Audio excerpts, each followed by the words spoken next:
Welcome to Fantasy A. This is Andrew here to give you the top 15 fantasy baseball first basemen for 2016. Now, I'm going to be clear that not every first baseman is going to be on this list that you would expect.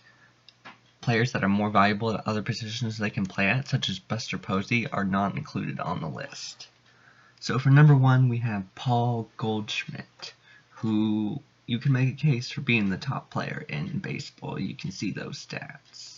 OPS over 1,000, 570 slugging, 33 home runs, 103 runs, 110 RBIs.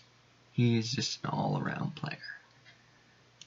Number 2 on my list is Cubs first baseman Anthony Rizzo, who is playing in the best offense in the National League. In my opinion, his steals went way up, and he has excellent plate discipline.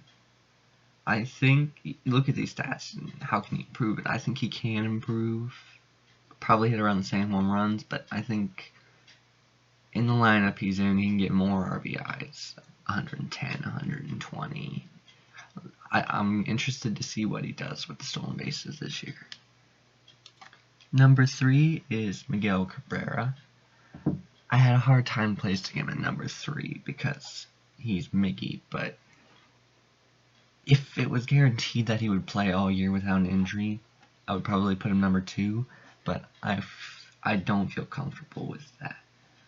When he plays, he's going to get you that high average. He's not hitting as much home runs anymore. And I think Rizzo has finally passed him this year on the depth lineup of first. And Detroit's lineup is just not as scary as it once was. Number 4 on my list is Blue Jays first baseman Edwin Encarnacion, who had another monster year last year. You can always count on him to be in the leaders in home runs at the position. His on-base percentage and average is great. He plays in a great ballpark and in a great lineup. And if Miguel Cabrera doesn't stay healthy, he's easily number 3 on this list. I just don't feel like I could pass Cabrera yet. His average is a little bit lower than his on OPS, but he's definitely the end of the first tier of first basemen. Number 5 on my list is Jose Abreu, who followed up his rookie year with another solid season, 30 home runs, over 100 RBIs. His walk rate went down, and his OPS went down from his first year. I wouldn't call it a sophomore slump because those are still really great numbers, but he didn't have as good a season as he did in his rookie year. Now, I think he can probably replicate these numbers. I don't think he has any more upside than what he's doing now, and what he's doing now is just fine. I mean, he's 30 home run, 100 RBI guy.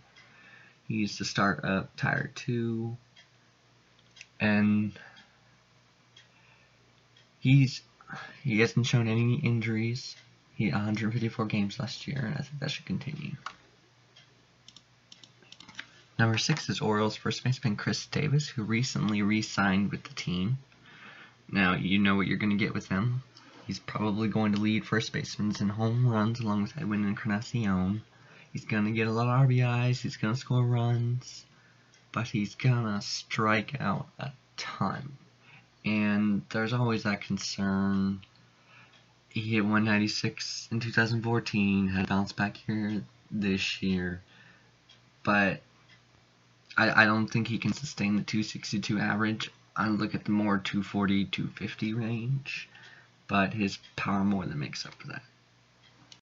Number 7 is Joey Votto, who will lead first basemen in OBP this year. He got home runs back up after an injury-ridden 2014. He walks over 100 times in 3 of the last 5 years.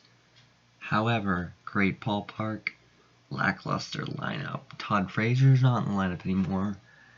They still have Brandon Phillips, Billy Hamilton, who I'm not a fan of. I think the RBIs are going to stay around right where they are. He's not going to get over 100 in that lineup. He might not score 95 runs. But the doubles will be there, 25 home runs, and the OBP over 400. Number 8 is Prince Fielder, who had a bounce-back year like Joey Votto did, Texas this year, in 2014. 23 home runs, 98 RBIs, over a 300 average. So the walk rate's fallen, but he's not like striking out a ton. He's still walking. Very good walk-to-strike out ratio. Plays in Arlington Park. I think he'll improve on the home runs this year. Have right around 90, 100 RBIs if he stays healthy. I feel like he can be one of the guys overlooked sometimes. But, I mean, a 300 average, 25 home runs is some great stats. Number 9 on my list is the Dodgers first baseman Adrian Gonzalez, who had a slight decline in most stats from 2013 and 14. His home runs have increased, actually, after falling off a little bit. But he's entering his age 34 season. His average has gone down the last 4 years. He's not the 300 hitter anymore. And I don't think he's gonna, 25 home runs, 90 RBIs is right around where I see him. Average in the 270, 280s. I don't think he'll drop much more. He makes good contact. Number 10 on my list is KC's first baseman Eric Hosmer, who was hyped up 2 years ago, but had a really disappointing season, but he bounced back solidly after his 2014 fiasco. The stolen bases, he's not stealing bases anymore after a career high of 16 in 2012. He did increase his walk rate, and he's entering his age 26 season, and he's had a career batting average of 280 over 5 seasons so far. I don't think he'll hit over 300. I think he'll be in the 280, 295 range. I think this year will be the first year he gets over 20 home runs. Not very far over 20, but I think 22 home runs is doable. I'd like to see those stolen bases get back up, but I don't think he'll steal more than between 5 and 10 most likely. Number 11 is Freddie Freeman, who would be higher on this list if he didn't play in the worst lineup in baseball with the Braves. He's not hit over 20 home runs since 2013. His average has declined for the last 3 years. And he only hit 18 home runs and 66 RBIs last year. There were a ton of first basemen that were better than him. All fantasy owners are hoping for a trade. His fantasy value will go way up if he could leave the Braves. I expect a 280, 290 average. Maybe get his home run total back up to 20, but the RBIs just aren't going to be there. He's probably walk rate's going to go up because he has nobody around him, and pitchers won't want to face him. So that's why he is where he is on the list.